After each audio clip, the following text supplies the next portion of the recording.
In this tutorial, you will learn that generating your own app does not require endless hard coding. Instead, many parametric settings can be made interactively in the app, as long as at least the basic structure of your circuit is defined.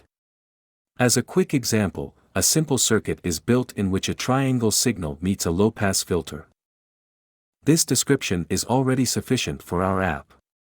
Don't forget to save your app description so that you can still access and manage it later.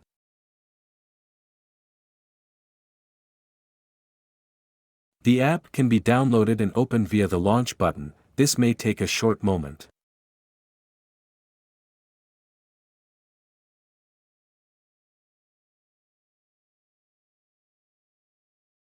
To make a deeper app adjustment, we open the displays of our virtual oscilloscopes of the circuit, as well as the properties window of our triangle signal generator.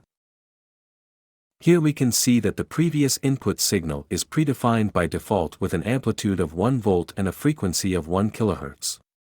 We are now free to adjust this as we wish.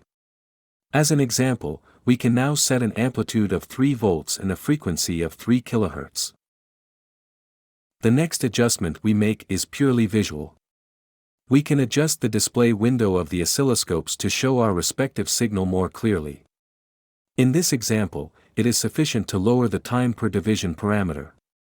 This step is repeated for both oscilloscopes.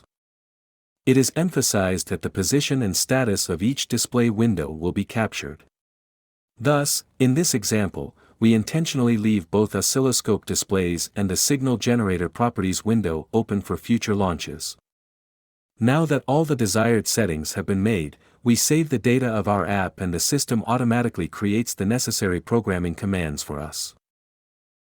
If we now switch back to our labAlive browser interface and reload our app, all settings in the user changes window will have been automatically created as we had previously saved them in the app.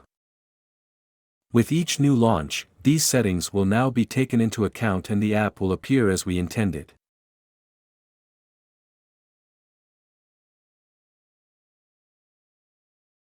And there you have it, you have now successfully set up your own app interactively without having to enter any further hard-coded programming commands yourself.